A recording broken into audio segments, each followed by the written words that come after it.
뭐 물론 변화를 시켜보려다가 안 되고 좌절을 하는 경우도 있을 거예요. 또 그런 상황에서 그러면 그 좌절을 견디기 위해 내가 스스로를 어떻게 위로하고 연민하는지 그런 것도 또 배워가는 거거든요. 네, 안녕하세요. 초등 부모님들과 함께하고 있는 초등생활 처방전 이서윤입니다.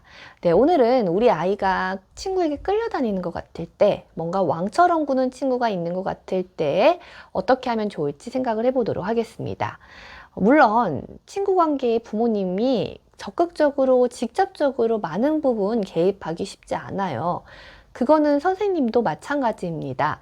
물론 아이가 정말 힘들고 고통스러워 할 때, 그리고 교실에서 힘의 분배가 너무나 한쪽으로 기울어져 있을 때 그런 부분을 다시 재분배하고 조금 덜 힘들 수 있게 선생님께서 하시지만, 그렇게 한다고 하더라도 이 관계라는 게 쉽게 바뀌지 않은 경우가 많이 있어요.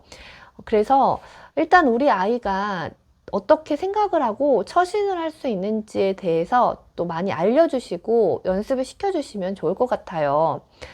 내 아이가 뭔가 하기 싫은데 너 모든 몇 칼로리 할 때 너 이거 해! 뭐 한다거나, 술래잡기를 할 때 자꾸 술래를 시킨다거나, 친구가 뭐를 자꾸 시켜가지고 그걸 하고 있다거나 이렇게 하는 거죠. 근데 첫 번째는 그거를 아이가 인지조차 못하고 있는 경우가 있을 수 있고요.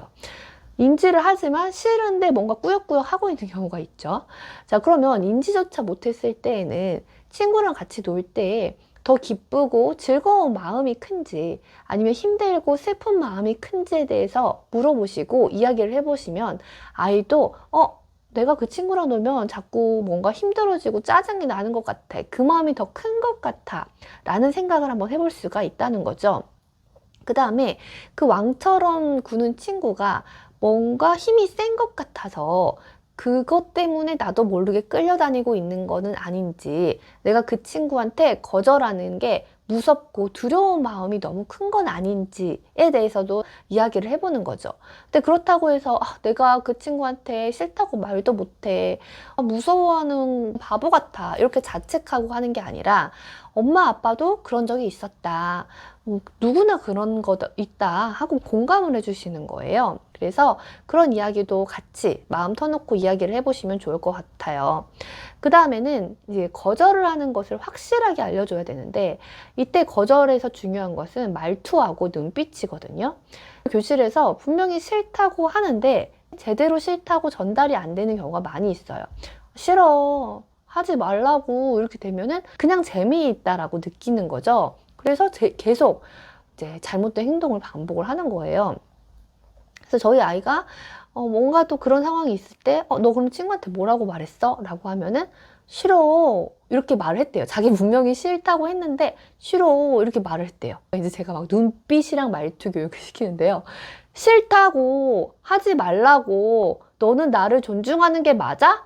짜증을 내라고 하는 게 아니라 좀 크고 분명하고 단호하게, 말은 싫다고 하면서 겁에 먹은 눈빛이 아니라 정말 싫다는 눈빛을 보내야 되는데 이게 쉽지가 않아요.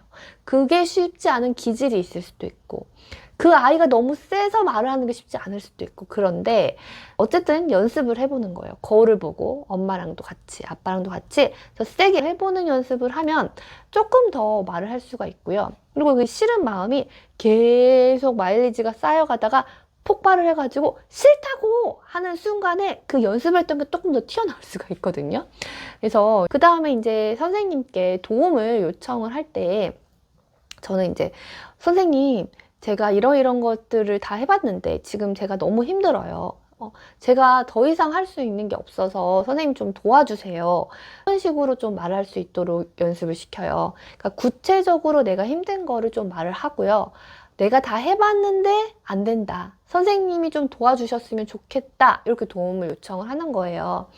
아까도 말씀드렸듯이 그렇다고 해서 이 친구 관계가 부모님이 원하시는 대로 이렇게 딱 안 될 수도 있어요. 하지만 또 도와주실 부분도 있을 수도 있다는 거예요. 그래서 우리가 해볼 수 있는 것들은 하나하나 해볼 수 있도록 연습을 하는 것입니다. 그 다음에는요, 내가 싫다고 표현을 하고 요청을 할 수 있는 것, 내가 싫은 상황, 견디기 힘든 상황을 거절을 하는 것도 선택을 하는 거잖아요. 그 다음에 반응하지 않는 것도 선택하는 거예요. 친구가 뭔가 공을 던졌는데 그 공을 내가 받지 않으면 안 되는 거예요. 자꾸 공을 던져요. 내가 안 받으면은 자기가 이제 지치고 재미없는 거죠. 뭘 시켰어요. 그냥 하기 싫다라는 말조차 하지 않고 안 해버리는 거죠. 왜 안 하는데? 그냥 내 마음이니까. 나를 존중하지 않는 친구의 말은 내가 들을 필요가 없어. 이렇게 길게 말할 것도 없이. 내 마음이니까. 아이들은 사실 어떻게 반응을 해야 될지조차, 어떻게 말을 해야 될지조차 모르는 경우가 많이 있거든요. 그래서 알려주는 거예요. 초등학생, 중학생, 고등학생, 성인 이렇게 되면서 내가 원하는 게 무엇인지 생각해보고 선택하고 그 다음에 내가 스스로 행복할 수 있는 상황을 만들어가는 것, 이런 것들도 자꾸 연습하고 익숙하게 만드는 게 아닐까 생각을 해봅니다. 왜냐면 저도 그게 쉽지 않은 사람이었기 때문이에요. 자꾸 연습을 하고 생각을 하고 해야 아주 조금씩의 변화가 생기는 거니까요. 우리 아이들이 어릴 때부터 내가 싫은 상황을 조금씩 변화시켜 나가는 것들, 뭐 물론 변화를 시켜보려다가 안 되고 좌절을 하는 경우도 있을 거예요. 그런 상황에서 그럼 그 좌절을 견디기 위해 내가 스스로를 어떻게 위로하고 연민하는지, 그런 것도 또 배워가는 거거든요. 그래서 이 상황에서 생각보다 어떻게 말을 하고 어떻게 스스로 생각을 해야 되는지, 그런 알고리즘 모르는 경우가 많이 있기 때문에 아이들에게 알려주시고 대화를 해보시는 것입니다. 그래서 오늘 영상도 도움이 되셨으면 좋겠습니다. 전 다음 영상에서 뵙겠습니다. 안녕히 계세요.